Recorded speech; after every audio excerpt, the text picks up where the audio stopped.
에베소서 4장 26절에서 27절입니다. 분노는 자연스러운 인간의 감정이지만 잘못 다스려질 때 그게 죄악이 되어집니다. 상담학에서 성인 아이라는 용어가 있죠. 나이는 먹었지만 속은 아직도 어린아이 같은 사람이 많습니다. 마음이 불안하고 또 늘 완벽한 것을 생각하고 또 그렇게 되지 않으면 폭발하고, 어려서 가지고 있던 분노가 어려서는 힘이 없으니까 터뜨리지 못하고 숨어 있다가 이것이 시한폭탄이 되어서 그것을 터뜨릴 수 있는 힘을 가지게 될 때 상대에게, 약한 상대에게 터뜨립니다. 그게 자녀일 수 있고 그리고 자기 집에 있는 아내일 수 있습니다.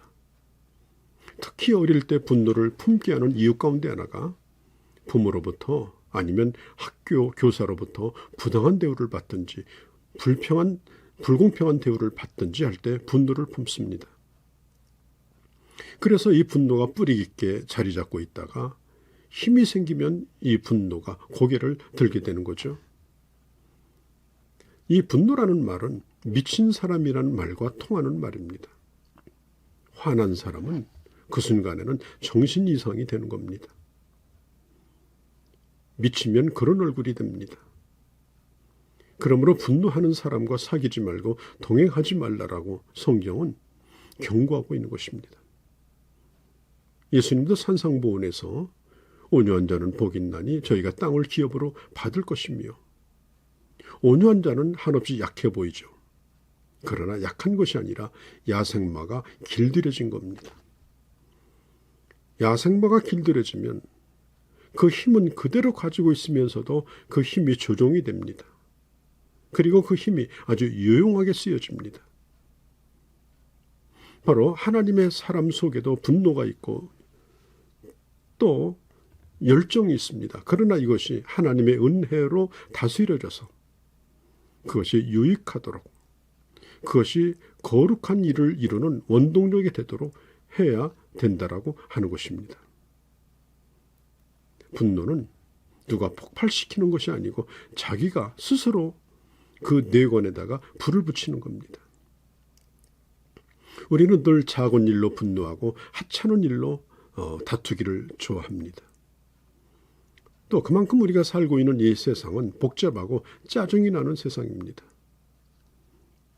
예수님께서 엉망으로 성전을 더럽혔던 자들을 향해서 채찍을 들으셨죠.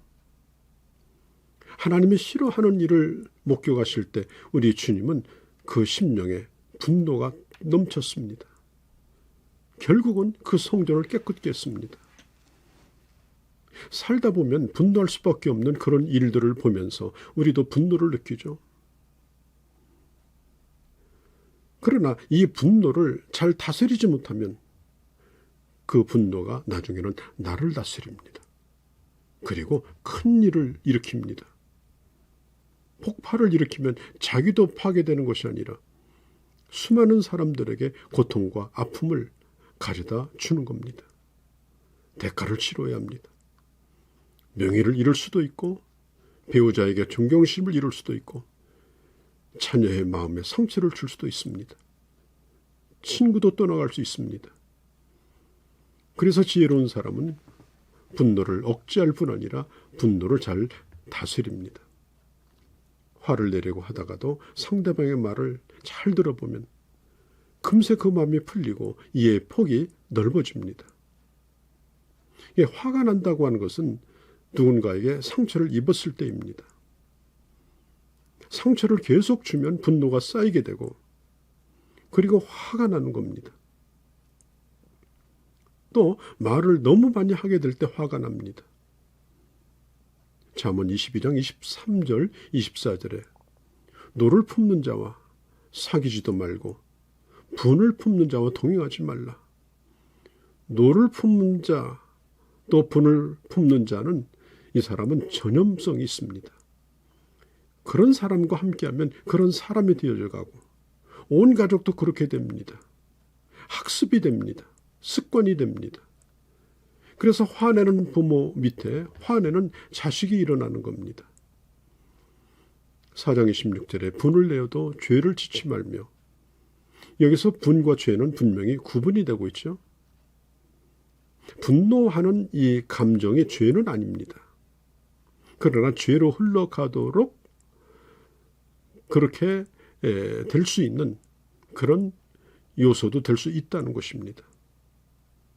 좋은 방법은 뭐냐? 해지기 전까지 그 분노를 품지 말라, 담아두지 말라 하는 것입니다. 우리는 하나님에게 적극적으로 도움을 구해야 합니다. 분노가 나를 지배하지 않도록, 성령께서 나를 주장하시도록, 그런 감정들이 그 성령의 불에 녹아지도록, 그러면 어렵지 않게 통제가 됩니다. 전혀 화내지 말라는 말은 아닙니다. 그건 불가능합니다. 오히려 그렇게 산다면 더 많은 병을 얻고 아마 수명도 단축될지 모릅니다.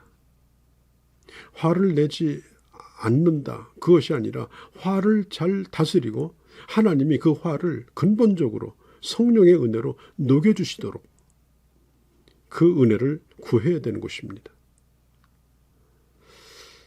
성경은 말합니다. 해가 지도록 분을 품지 말라. 화를 다스릴 수 있는 방법은 뭐냐?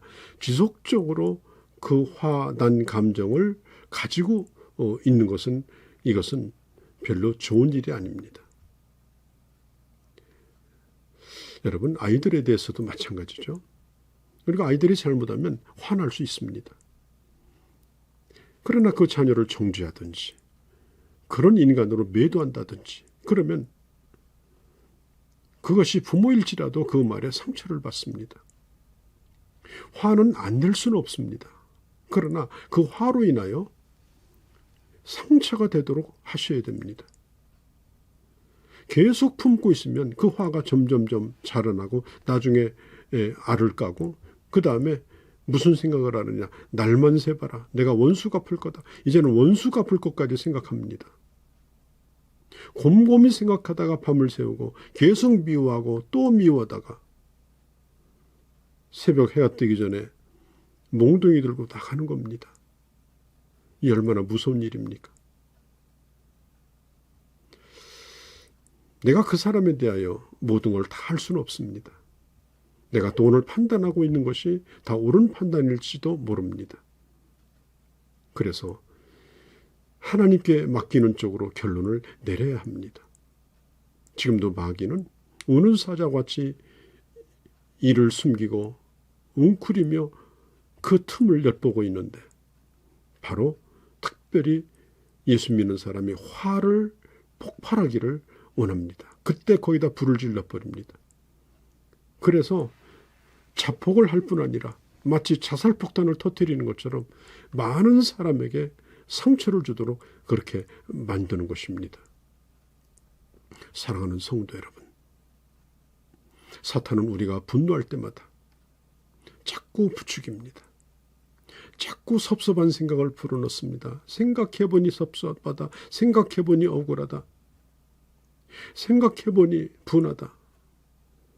그래서 처음에는 작은 미움이 점점점 눈덩이처럼 불어나더니 이제는 날이 셀 때쯤 돼서는 그때는 원수를 갚아야 된다. 이런 결론을 내리죠.